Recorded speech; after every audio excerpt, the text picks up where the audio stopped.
নির্বাচনের আগে রাজনৈতিক ফায়দা লুটতে তড়িঘড়ি করে চালু করা হয়েছিল মেট্রো রেল। এতে নির্মাণ ত্রুটির কারণে ঘটছে দুর্ঘটনা, এমনটা বলছেন বিশেষজ্ঞরা। শুধু তাই নয়, কারিগরি দক্ষ জনবল নিয়োগ না দিয়ে শীর্ষ কিছু পদে বসানো হয়েছে আমলাদের। বিষয়গুলো স্বীকার করে ভবিষ্যতেও শঙ্কা দেখছেন মেট্রো রেলের ব্যবস্থাপনা পরিচালক। ইজাজ শৌমিকের রিপোর্ট। আমি নিজেকে এখন খুবই মনে হয় যে রাস্তা দিয়ে চলাফেরা করতেও, বিশেষ করে মেট্রো রেল নিচ দিয়ে, নিরাপদ না। এটা একটা সুইসাইডাল কান্ট্রি বলতে পারেন, যেখানে আপনি কোন দিক দিয়ে হাঁটবেন, কোন দিক দিয়ে আপনার মৃত্যু চলে আসবে, আপনি আসলে নিজেও বলতে পারবেন না। আমরা সারাক্ষণই একটা অনিরাপত্তার মধ্যে দিয়েই এই শহরে আমাদের চলতে হচ্ছে। অনিয়মের শহরে কোনো রকম বেঁচে থাকাই যেখানে বড় কিছু, সেখানে স্বাভাবিক মৃত্যুর নিশ্চয়তার আশা করাটা যেন দুরাশা ঢাকাবাসীর কাছে। প্রায় ৩৩,৫০০ কোটি টাকায় যে মেট্রো রেল নির্মাণ করা হয়েছে তার গোড়াতেই ছিল গলদ। মেট্রো রেল পরিচালনায় গঠন করা হয়েছিল ডিএমটিসিএল, যে কোম্পানির প্রধান ছিলেন অবসরপ্রাপ্ত সচিব MAN সিদ্দিক। অথচ প্রকল্প পরিচালক সহ ঊর্ধ্বতনদের নিয়োগ কারিগরিভাবে দক্ষ ব্যক্তিদের মধ্য থেকে দেওয়ার পরামর্শ দিয়েছিল মেট্রো রেলের জাপানিজ পরামর্শক প্রতিষ্ঠান NKDM। কিন্তু সেটি পরিবর্তন করে ২৭ পরিচালক সহ ঊর্ধ্বতন পদে আসীন হয় আমলারা। ফলে মেট্রো রেলে রয়ে গেছে প্রযুক্তিগত ত্রুটি। পড়েছে এটা হলো ঘটনা, পড়ার জন্য কিন্তু সময় নেয়, গ্র্যাজুয়ালি প্রতি কম্পনে ছোট ছোট মুভমেন্ট হয়।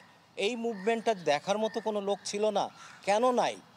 নন টেকনিক্যাল লোক বসে আছে এইসব দায়িত্বে। ১৯-এ ছিল তাদের স্বপ্ন, যেখানে জাইকা বলছিল ২৩ বা ২২-এর আগে হবে না, ওনারা কিন্তু লক্ষ্যমাত্রা নির্বাচনকে কেন্দ্র করে ১৯-এর মধ্যে উদ্বোধনের জন্য তাড়াহুড়া করতে গিয়ে যে কম্প্রোমাইজগুলি করে ফেলেছে।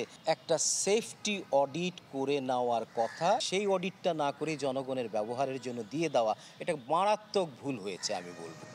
সেবুরি বিরিয়ানি মশলা, কিছু স্বাদ স্মৃতিকে ফিরিয়ে আনে। গেল বছরের ১৮ সেপ্টেম্বর ফার্মগেট স্টেশনের কাছে ৪৩০ নম্বর পিলার থেকে পড়ে যায় বিয়ারিং প্যাড। সে সময় একটি তদন্ত কমিটি করে পরীক্ষা করা হয় বিয়ারিং প্যাড। ১.৫ মাস আগে প্রকাশ হওয়া প্রতিবেদনে বলা হয় বিয়ারিং প্যাডের কোনো সমস্যা খুঁজে পাওয়া যায়নি। ইন্টারন্যাশনাল নর্ম অনুযায়ী ৬ থেকে ৯ মাস লাগে এই ট্রায়াল রান চালাইতে। আমরা তো ২ মাস করছি, ৩ মাস করছি, কারণ আমরা we are driven by different policy. Government চাইছে, তখনকার গভর্নমেন্ট যে ছিল সে চাইছে। আমার মনে হয় যারা করেছে এবং যারা দেখেছে দুজনই সমান ভাই দায়ী। This is operation risk. আমি আজকে এত কাউন্টারের লোক হচ্ছে এটার জন্যই। দিস ইজ ভেরি সিরিয়াসলি যে আমরা ডিজাইন করার সময় এই বাংলাদেশি ক্যারেক্টারগুলি ইনক্লুড করি না in the design stage, which is very important.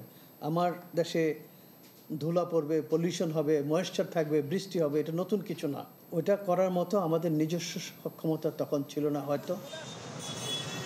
নির্মাণ কাজে কতখানি গাফলতি হয়েছে তা নতুন করে তদন্ত করছে মেট্রো কর্তৃপক্ষ। এতে ঠিকাদারের দায় থাকলে ক্ষতিপূরণ দাবি করবে ডিএমটিসিএল। ইজাজ শৌমিক, চ্যানেল 24, ঢাকা।